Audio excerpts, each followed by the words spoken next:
अब हमें जो ये पेमेंट दे रहे हैं वापस, वो यहाँ की लोकल करेंसी में दे रहे हैं। एक और पंगा शुरू हो गया। पर अभी मुझे नहीं पता कि ये बॉर्डर ये क्यों नहीं बैरिकेडिंग ओपन हो रहा। तो भाई इन्होंने यूरो में पेमेंट लेने से मना कर दिया और हम लोग कार्ड को अभी यूज़ नहीं करना चाह रहे। 4 साल 5 साल तक यहाँ पे गृह युद्ध ही छिड़ा रहा। 1946 से लगातार जो है यहाँ पे जलाया जाता है। गाड़ी ओपन करवा के देखी, एक मैडम ऑफिसर आए थे, उन्होंने गाड़ी ओपन करवा के देखी तो यहाँ पर बहुत ज़्यादा मतलब कि गोलाबारी बमबारी हुआ करती थी आपस में ही इन लोगों की। और यहाँ से ही वर्ल्ड वार का जो क्लेश शुरू हुआ था वो सारा इस जगह से शुरू हुआ था। स्टिकर को, जो सर्बिया वाला स्टिकर है, इसको उतार के हम लोग कोसोवो के ऊपर लगाएंगे क्योंकि हमसे 1 किलोमीटर के आसपास वो सर्बिया है।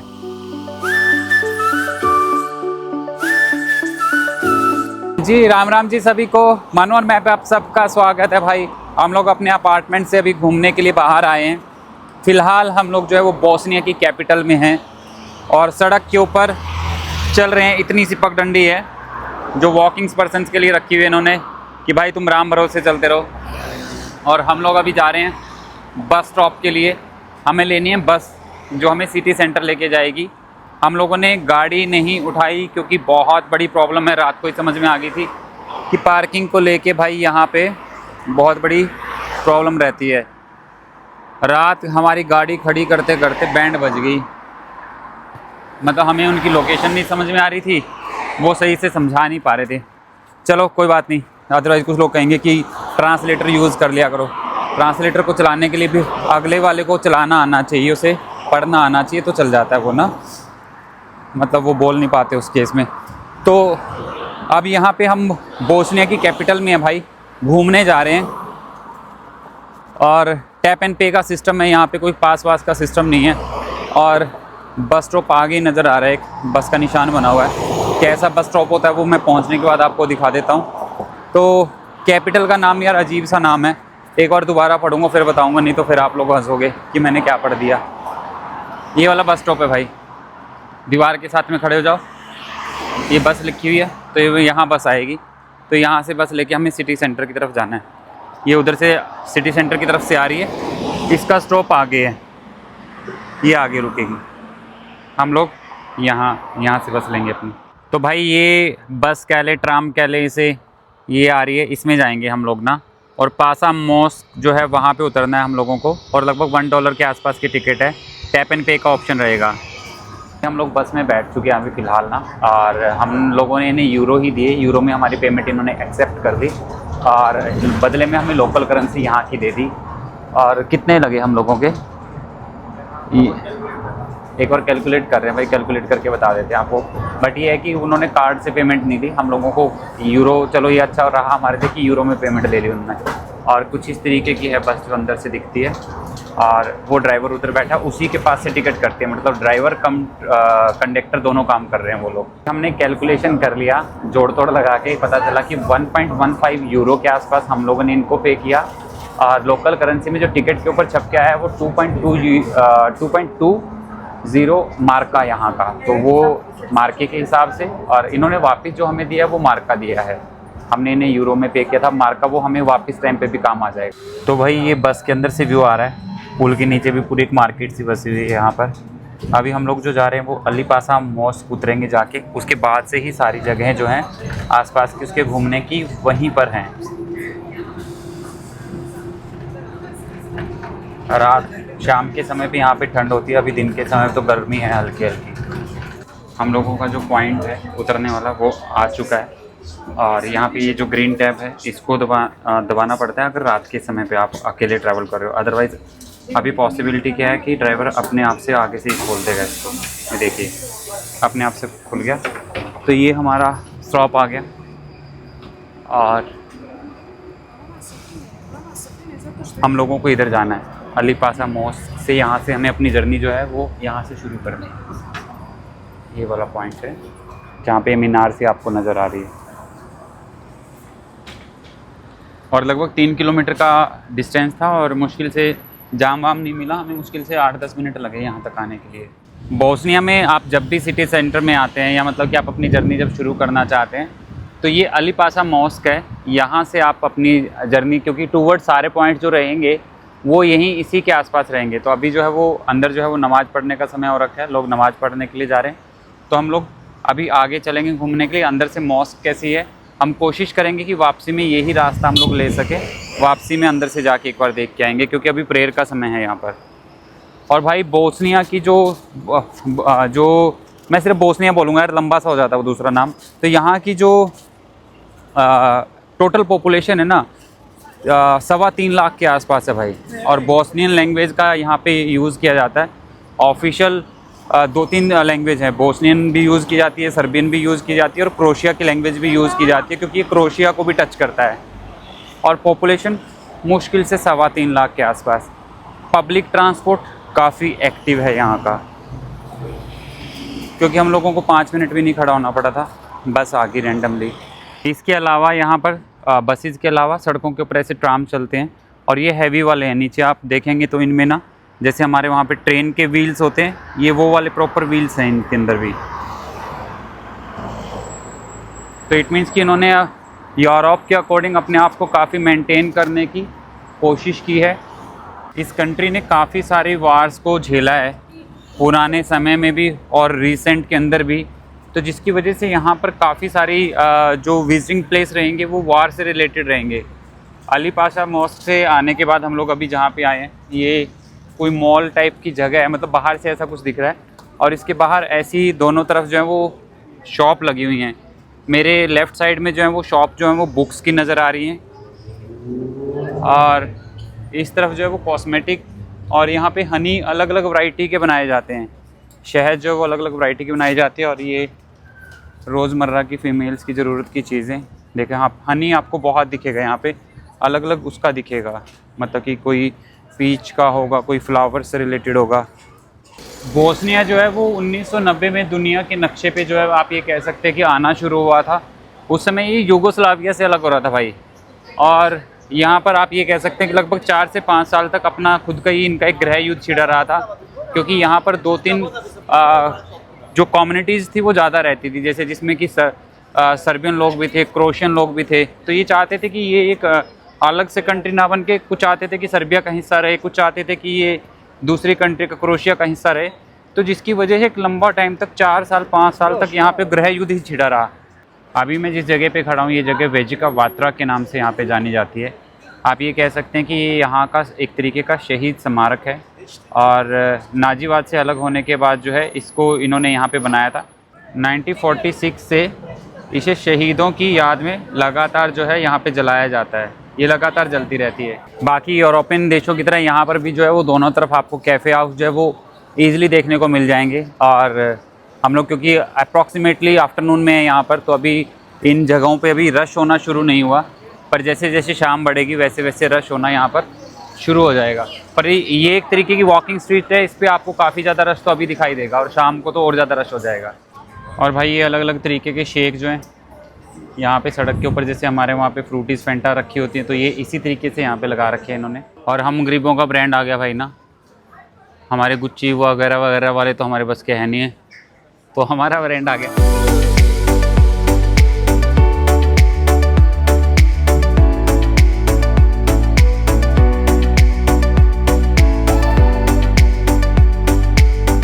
गूगल के अकॉर्डिंग इस जगह को जो है वो जेरूसलम ऑफ यूरोप बोला जाता है, क्योंकि यहाँ पर बहुत सारे पॉइंट्स आपको ऐसे मिलेंगे जहाँ पे मस्जिद के जस्ट साथ में ही चर्च है, या यूँ कह सकते हैं कि चर्च के जस्ट साथ में ही जो है वो मस्जिद है। जस्ट स्ट्रीट जहाँ पे ये कॉफ़ी शॉप्स आपको नज़र आ रही हैं, इसके जस्ट सामने ही एक जगह है जिसे साराजीवो रोजेस बोला जाता है। ये एक्चुअली में क्या है कि जब ये जगह जो है, जब अपने आप से इंटरनल गृह युद्ध से जब जूझ रही थी, तो यहाँ पर बहुत ज़्यादा मतलब कि गोलाबारी बमबारी हुआ करती थी आपस में ही इन लोगों की। तो ये जगह यहाँ पर रेड करके रिप्रेजेंट की गई है कि यहाँ पे जो है या तो बम वगैरह गिरे होंगे, उसके बाद इसे रिफ़िल किया गया रेड कलर से। इस जगह को साराजीवो रोजेस बोला जाता है। और ये जो जगह है ये जस्ट चर्च के सामने है। और भाई इनका युद्ध अपना 4 साल 5 साल चला था लगभग ना।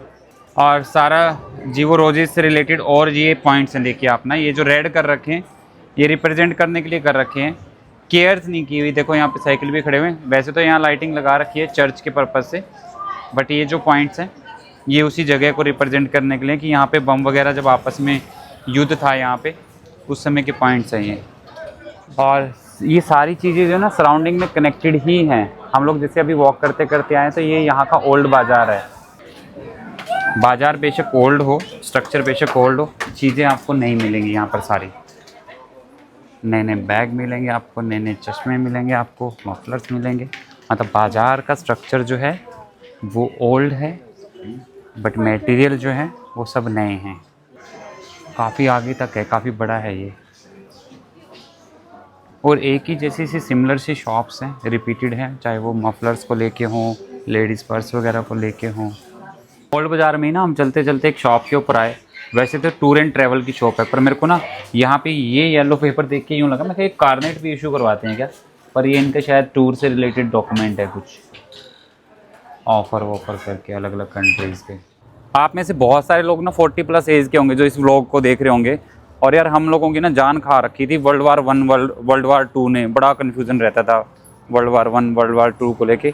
तो फ़िलहाल वर्ल्ड वार 1 कहाँ से शुरू हुई थी उसकी जड़ पे मैं आपको लेके जाऊँगा। कहाँ से ये सारा क्लेश शुरू हुआ था वो जगह मैं आपको दिखाऊँगा। अभी मैं आप लोगों से जिसकी बात कर रहा था, ये जस्ट मेरे सामने ही लैटिना ब्रिज है, लैटिन ब्रिज बोलते हैं इसको। और यहाँ से ही वर्ल्ड वार का जो क्लेश शुरू हुआ था वो सारा इस जगह से शुरू हुआ था। एक्चुअली में क्या है कि यहाँ पे 1914 में कोई फ्रैंक फर्दिनेंद करके नाम है कोई, जो अकॉर्डिंग मैं जो यहाँ की हिस्ट्री है उसके अकॉर्डिंग बता रहा हूँ। तो इस ब्रिज के ऊपर उसकी हत्या की गई थी भाई, और उसके बाद से ही जो था वो वर्ल्ड वार शुरू हो गया था। इनके कोई यहाँ के नेता रहे होंगे, वो आप हिस्ट्री देख लेना यार। मैं तो बहुत पढ़ ली, इतनी ज़्यादा समझ में तो आती नहीं मेरे। और ये जगह है, आप ये कह सकते हो कि यहाँ से वर्ल्ड वार जो था शुरू हुआ था सारा, वर्ल्ड वार 1। वैसे हम पढ़ेंगे तो कहीं और भी रीज़न निकल के आ जाएंगे, बट इनके अकॉर्डिंग यहाँ पे जो है इस जगह के ऊपर उसकी हत्या की गई थी, तब उसके बाद जो है वर्ल्ड वार शुरू हुआ था। और ये देखो कैसे कैसे यहाँ पे ना बीच में से पानी निकल के आ रहा है, और साफ़ है पानी, ये खराब गंदा पानी नहीं है। वर्ल्ड बाज़ार का एक हिस्सा तो जो इंडोर था वो था, और सेकंड जो पार्ट है उसका ये है।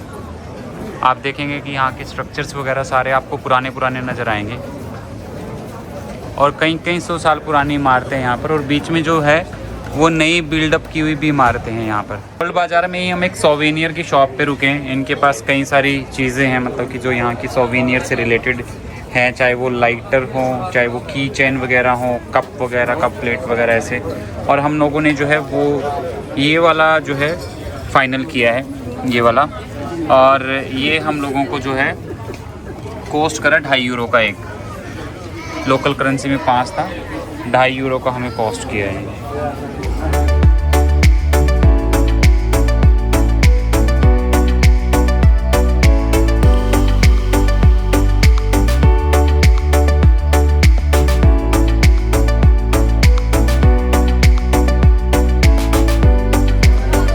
हर सिटी सेंटर में आपको एक कॉमन सी जगह मिलेगी जिसको आप देखते ही आइडेंटिफाई कर सकते हो कि ये इस सिटी का जो है वो क्लॉक टावर है। तो ये यहाँ का क्लॉक टावर है, बाज़ार के बीचों बीच है ये। पुरानी गलियाँ पत्थरों की बनी हुई, दोनों तरफ इस तरीके की छोटी छोटी शॉप। और यहाँ पर कॉफ़ी भी बहुत इस्तेमाल की जाती है, टर्किश स्टाइल। आपको बहुत सारे ऐसी शॉप मिलेंगी, मतलब कॉफ़ी जो टर्किश स्टाइल में कॉफ़ी जो है वो आपको सौंपती हैं। अभी जैसे वो पर्सन जो लेके निकले, इस तरीके के छोटे छोटे कपों में, इससे भी छोटे कप होते हैं बल्कि यहाँ पे, आप ये कह सकते हैं। इसी बाज़ार के अंदर एक पार्ट है जहाँ पर आपको जो यहाँ के लोकल ट्रेडिशनल गलीचे वगैरह है ना वो मिलते हैं यहाँ पर। ये देखें आप, ये कारपेट वगैरह, गलीचे वगैरह। एक तरफ कॉफ़ी शॉप और एक तरफ ये गलीचे वगैरह जो है। अलादीन वाला चिराग भाई यहाँ पर भी मिलता है। सिटी सेंटर में एक और यूनिक पॉइंट है जिसे सिबिल्जे के नाम से बोला जाता है। और एक्चुअली में इसके बारे में बोला जाता है कि जो इस फाउंटेन का पानी पीता है तो वो इस सिटी में एक बार लौट के ज़रूर आता है। तो बहुत सारे लोग यहाँ पे जो आ रहे हैं, इवन हम लोगों ने भी अपना जो पानी है पीने का वो बॉटल जो है वो यहाँ से भरी है। सिबिल्जे फाउंटेन इसे बोला जाता है जगह को। सिटी सेंटर में ही है जस्ट ये, ओल्ड बाज़ार के साथ में ही। और बहुत क्राउडी एरिया और ठंडा, एकदम ठंडा पानी है। और इस जो स्क्वायर है इसको पीजन स्क्वायर भी बोला जाता है। अब आप देखना कि इसे पीजन स्क्वायर क्यों बोला जाता है, कि यहाँ पे बहुत सारे पीजन्स हैं। आप देखें कितने सारे हैं। इवन इनको प्रोटेक्ट करने, मतलब इनको रोकने के लिए वो किलियाँ से भी लगा रखी हैं, पर बावजूद उसके भी इसे पीजन स्क्वायर भी बोला जाता है। देखिए कितने सारे पीजन। सिविलजे जो फाउंटेन है 1750 के आसपास में इसे बनाया गया था और किन्हीं कारणों से इसे दोबारा से रिफर्बिश करना पड़ा। तो अभी जो है वो सिटी हॉल के लिए जा रहे हैं। तो जो कैपिटल का एरिया है ना, ये ऑलमोस्ट आप ये कह सकते हैं कि 3 किलोमीटर के अंदर अंदर ऑलमोस्ट इसकी जो सारी चीज़ें जो घूमने वाली चीज़ें हैं वो कवर अप हो जाती हैं। क्योंकि आप ये कह सकते हैं कि चाहे यहाँ तो इनके पास स्पेस कम है। इवन आप ये देखो ना कि जिस कंट्री का पॉपुलेशन 3.25 लाख के आसपास हो, तो वो कितना ही बड़ी होगी वो कंट्री ना। इतनी तो हमारे वहाँ पे मैं कहूँ कि डिस्ट्रिक्ट छोटे सब डिस्ट्रिक्ट में होती होंगी इतनी। अब आप ये देखो कि ये कितना बढ़िया इन्होंने डिज़ाइनिंग करके आर्किटेक्ट, मतलब यहाँ पे ओल्ड बाज़ार और उसके बाद इस तरीके की बेहतरीन इमारतें, यूनिक लुक दिया हुआ है एकदम। ये वाला रास्ता है जो ओल्ड बाज़ार से जिस तरफ से हम आ रहे हैं अभी ना, और अभी हम जा रहे हैं सिटी स्क्वायर, नहीं सिटी हॉल, सॉरी। बोस्निया की कैपिटल के जो विजिटिंग वाले ज़्यादातर प्लेस थे वो लोग हम घूम के आ चुके हैं। ओल्ड बाज़ार वगैरह सारी चीज़ें हम लोगों ने देख ली। अभी हम सिटी हॉल देखने के लिए जा रहे हैं। और क्योंकि ये कंट्री जो है वो ज़्यादा बड़ी नहीं है, और शायद मैंने पीछे कहीं पे गलती से ये बोला होगा कि यहाँ की पॉपुलेशन लगभग 3-3.25 लाख के आसपास है। मैं करेक्ट करना चाहूँगा अपने आप को, लगभग 30 लाख 32 लाख के आसपास है, सॉरी, यहाँ की जो पॉपुलेशन है। और यहाँ पर मतलब कि टूरिज़म अभी डेवलप हो रहा है। टूरिज़म के पर्पज़ से यहाँ पे कई सारी चीज़ें जो हैं वो रेडी की जा रही हैं। ओल्ड बाज़ार से जस्ट हम निकल के आए, आप ये देखेंगे कितना सुंदर आर्किटेक्ट है। ये यहाँ का सिटी हॉल है। फ़िलहाल इसकी एंट्री बंद हो चुकी है क्योंकि 6:15 साढ़े 6 का टाइम हो रखा होगा। 5 बजे तक इसके अंदर एंट्री रहती है। और इसके अंदर है क्या भाई, वो तो जब अंदर जाते तभी पता चलता है इसका ना। लेटिन ब्रिज पे आपने जो रिवर देखी थी, जो भी आप इसे कहीं रिवर कहीं या पानी जो बह रहा था, वो सेम पानी मतलब कि पूरी सिटी के अंदर से निकलते हुए जाता है। और इसी तरीके के लेटिन ब्रिज की तरह ही ये ऐसे ब्रिज बने हुए हैं यहाँ पर क्रॉसिंग के लिए। और हम लोग अभी जैसे ओल्ड टाउन से वॉक करते आए हैं, तो यहाँ पे क्या है कि ये यहाँ का सिटी हॉल है, एकदम यूनिक आर्किटेक्ट। दूसरी तरफ से वो आपको हम वीडियो में दिखाने की कोशिश करेंगे। अंदर जाने की भाई अभी एंट्री जो है वो क्लोज़ हो चुकी है। वो 6 बजे, क्योंकि 6:30 के आसपास का टाइम हो रखा है, और 5 बजे तक का अंदर एंट्रेंस का रहता है। मतलब ये सिटी दोनों चीज़ों को रिप्रेजेंट करते हैं, एकदम ओल्ड कल्चर और न्यू कल्चर। और यहाँ पे ये ऊपर फोर्ट आपको नज़र आएगा, एक सेकेंड, यस, ये हल्का हल्का सा आपको नज़र आ रहा है। इसे यहाँ का फोर्ट, 2 फोर्ट है यहाँ पर, एक ब्लैक फोर्ट और एक येलो फोर्ट। और लेट होने की वजह से शायद हम लोग उसको अंदर से तो देख ना पाएँ, पर हम लोग कोशिश करेंगे कि हम लोग एक बार जाके तो आएँ उस तरफ। अभी हमने ना जो कॉफ़ी ब्रेक लिया था, और किस्सा क्या वो मैं आपको सुनाता हूँ कि हमारे पास यूरो थे, लोकल करेंसी में अमाउंट नहीं थी, और इन्होंने कार्ड एक्सेप्ट नहीं किया। तो अभी जो है अनिल करेंसी को एक्सचेंज करवाने गया है, और गारंटी के तौर पे मैं यहाँ खड़ा हूँ। एक्चुअली मैं गारंटी के तौर पे नहीं खड़ा, ऐसा कुछ उसने नहीं कहा। उसने कहा कि 15 मीटर उधर जाओगे तो आपको करेंसी एक्सचेंज की शॉप मिल जाएगी, और ये वाले भैया हैं, इनको हमें पे करना है। तो भाई कॉफ़ी वाली दुकान के 7 मार्का देने के बाद हम लोग अभी आगे दोबारा से बाज़ार के अंदर, और अभी थोड़ा सा सनडाउन होने की वजह से जो सामने से जो रिफ्लेक्शन बहुत तेज़ आ रही थी वो नहीं आ रही है अभी। तो अब आप यहाँ पे तुर्किश मिठाइयाँ भी देख सकते हैं, बकलावे भी देख सकते हैं।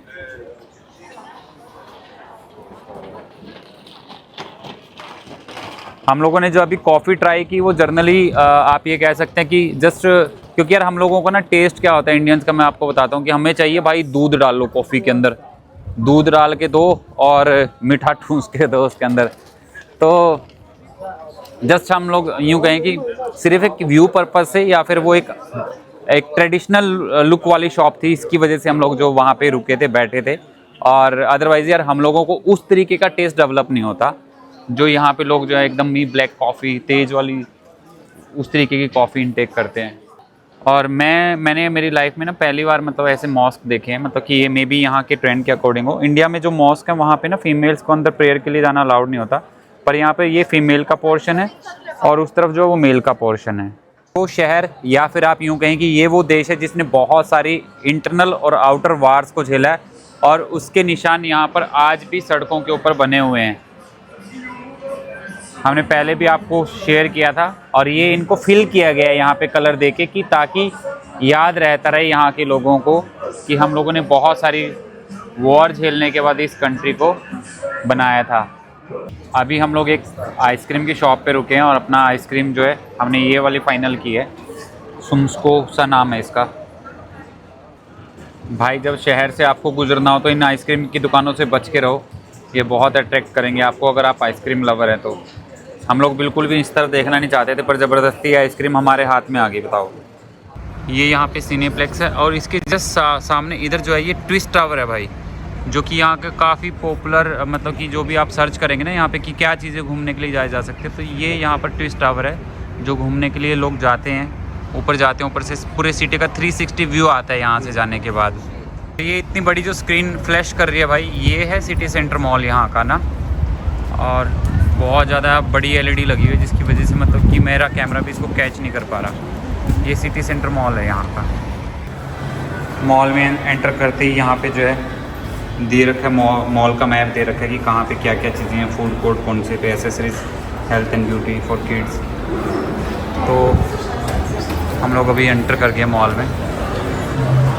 तो भाई वो अभी ना मॉल में ऊपर जा रहे हैं और हम लोगों को लग रखी है भूख, तो कोशिश करेंगे कि अगर वेजिटेरियन पिज़्ज़ा मिल गया ऊपर तो आराम से बैठ के वेजिटेरियन पिज़्ज़ा खाएंगे। वैसे तो संभावना ना बराबर ही है यहाँ पर वेजिटेरियन पिज़्ज़ा मिलना।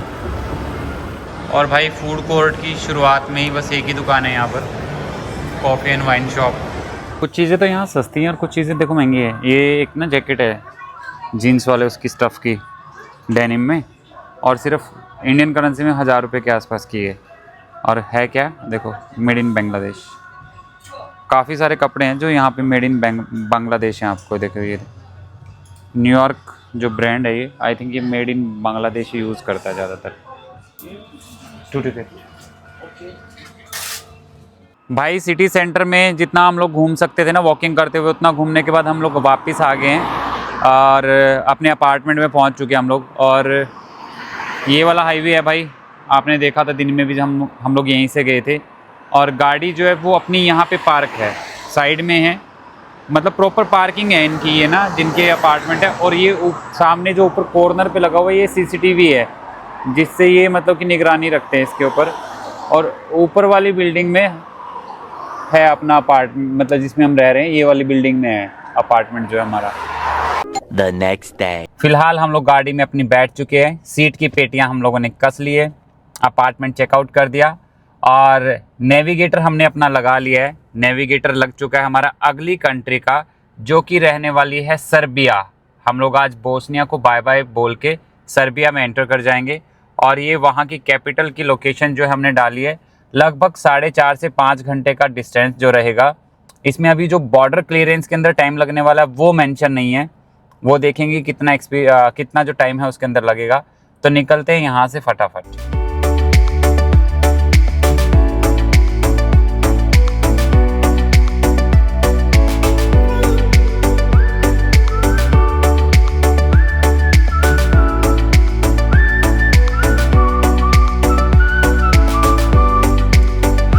हम लोग बोस्निया से एग्ज़िट कर रहे हैं और आप देखेंगे लेफ़्ट साइड में ट्रेन का ट्रैक भी नज़र आ रहा है आपको ना, छोटा सा ही है, ज़्यादा वो तो नहीं है।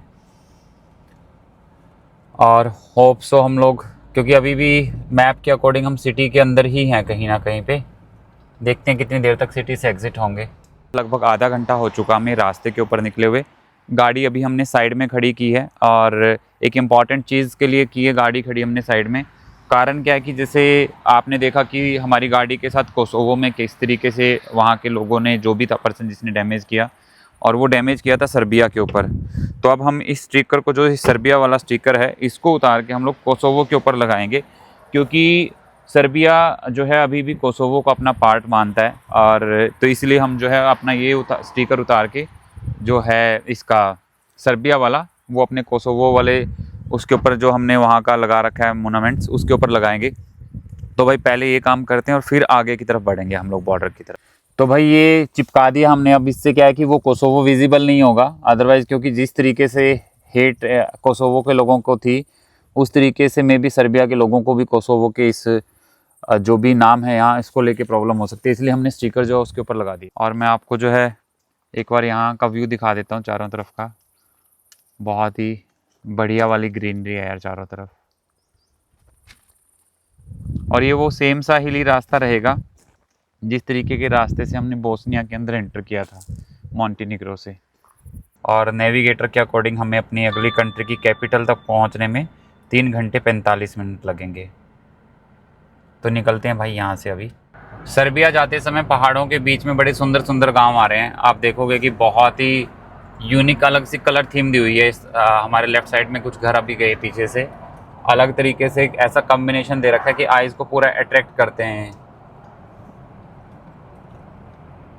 और भाई बीच बीच में तो ऐसी फीलिंग आती है कि जैसे हम लोग हैं तो बोस्निया और सर्बिया के बीच में हैं। बीच बीच में ऐसी फीलिंग्स आती हैं कि हाँ जैसे यार कहीं हम स्विट्ज़रलैंड वाली जो पहाड़ी हैं उनके बीच में तो नहीं चल रहे, एकदम ग्रीन सा भर के आ जाता है। और हम लोग अभी सर्बिया वाले हिस्से में एंटर करने से पहले अपनी गाड़ी का डीजल एक बार फुल करवा लेंगे, क्योंकि आगे डीजल जो है सर्बिया में बोस्निया के कंपैरिजन में कॉस्टली है, महंगा है। तो बेस्ट ऑप्शन यही रहेगा कि यहाँ से डलवा के हम लोग फिर आगे एंटर करें। सर्बिया का बॉर्डर अभी भी यहाँ से 80-85 किलोमीटर के आसपास है। और हमें जो है ना, अगर हम बात करें पीछे से जो फॉलो करने वाली गाड़ियाँ जो हैं वो ना बराबर है भाई। मतलब कि गाड़ियाँ जो हैं वो कम ही इस रूट के ऊपर चल रही है। मेरे ख्याल से इस रूट के ऊपर शायद आगे विलेजेस वगैरह कम पड़ते होंगे। मतलब हमने रास्ते में लगभग 10 से 15 किलोमीटर पहले कट लिया था। और उसके बाद से क्या है कि यहाँ पे मतलब गाड़ियाँ जो है बहुत कम दिखाई दे रही है। कोई ट्रक दिखाई दे दे तो दे दे, अदरवाइज़ गाड़ियाँ बहुत कम दिखाई दे रही हैं।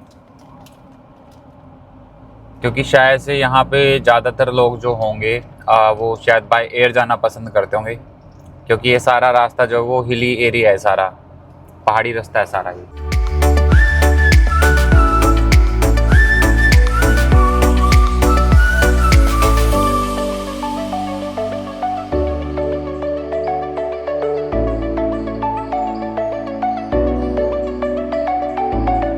भाई हम लोग अपना जो है गाड़ी में डीजल एक बार रिफ़िल करवाएंगे यहाँ पे, क्योंकि आगे डीजल हमें महंगा मिलेगा सर्बिया में।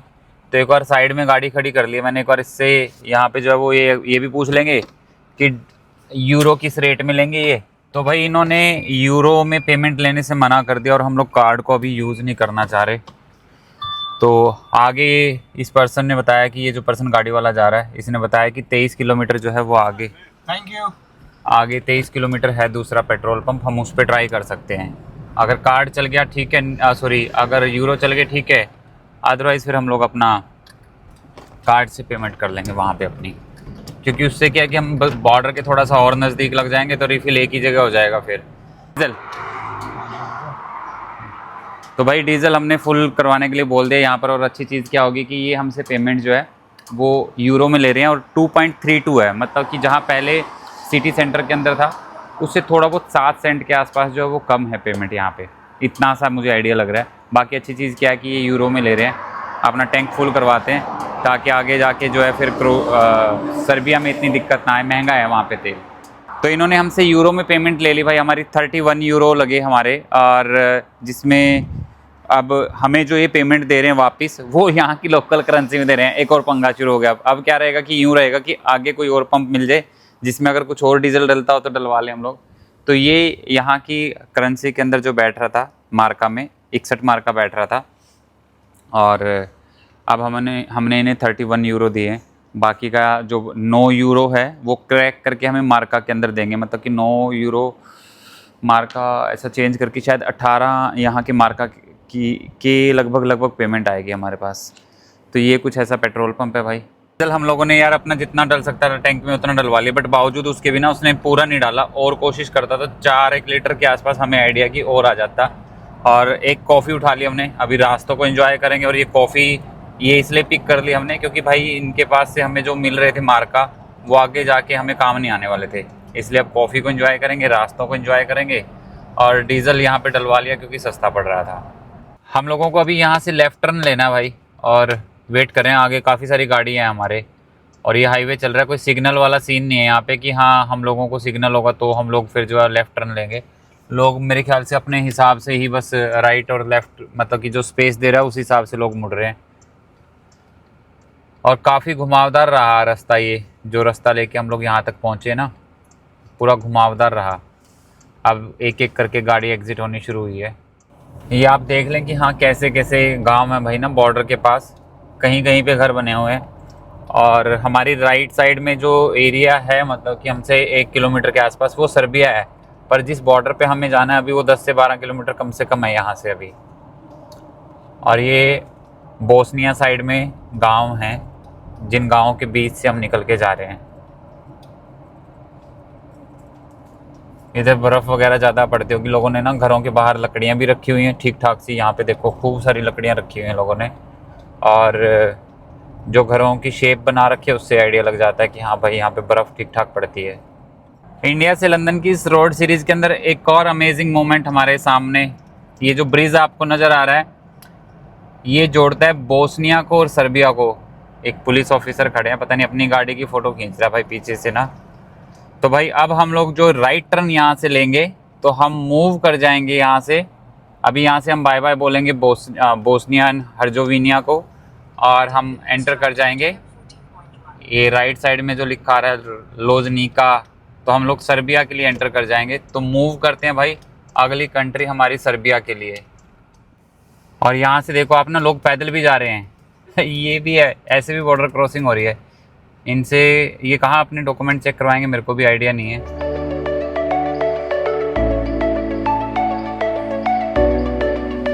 What was the reason of your visiting Bosnia? Excuse me. Yes, what was The reason of your visiting Bosnia? Bosnia? कितने दिन? 2 No, no. days। Our reason was to explore the Bosnia. Actually, we are traveling from India to London. Mr. Sabir, thank you. Thank you.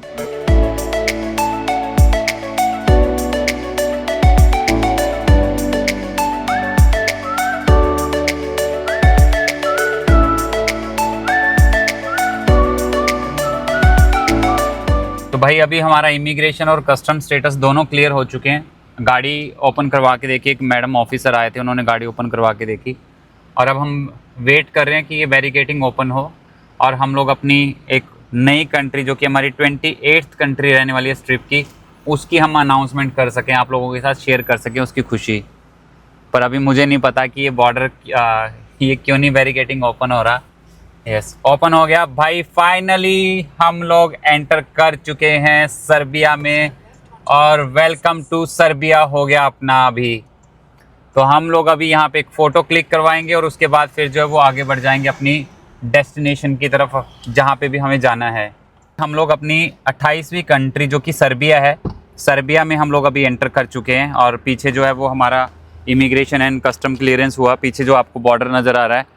और ये officially जो है यहाँ का board है, welcome to republic of Serbia. Amazing feeling भाई, बहुत ही ज़बरदस्त फीलिंग। बॉर्डर का एरिया सराउंडिंग का कुछ इस तरीके का है। यहाँ पर यहाँ साइड में पार्किंग थी, जहाँ हमने अपनी गाड़ी को पार्किंग में लगाया।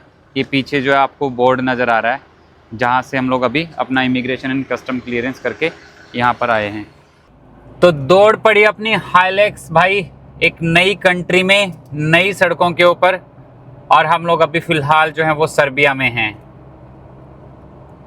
और भाई यहाँ पे अगेन वो घुमावदार रास्ता नहीं है, सीधा हाईवे है। यहाँ पर हमें बेलग्रेड जाना है, जो कि यहाँ की कैपिटल है। 138 किलोमीटर के आसपास का डिस्टेंस अभी बोर्ड ने हमें दिखाया, और 1.5 घंटे के आसपास टाइमिंग जो है वो गूगल दिखा रहा है कि आपको पहुँचने में लगेगा। मतलब कि रास्ता सारा जो है वो हाईवे का रहने वाला है। तो ये आ गया भाई हमारे सामने टोल टैक्स, जो हमें स्लिप मिली थी। अब हमें यहाँ पे जो है वो पे करना है। अब देखते हैं हम लोग ना कौन सी लाइन में हमें लगना है, वो समझने की ज़रूरत है।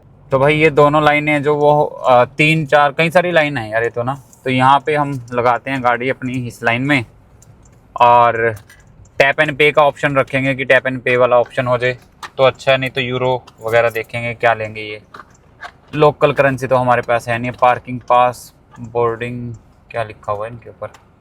तो भाई 340 लोकल करेंसी में हमारा टोल टैक्स जो है वो पे हुआ। ग्रीन लाइट होगी ऑन, और बैरिकेटिंग भी ओपन हो गया। तो अभी कैलकुलेट करेंगे यार, हमें भी नहीं पता कि यहाँ की करेंसी कौन सी है और किस कॉस्ट में उसका मतलब कि जो क्या बैठता है इंडियन रुपीज़ के अकॉर्डिंग।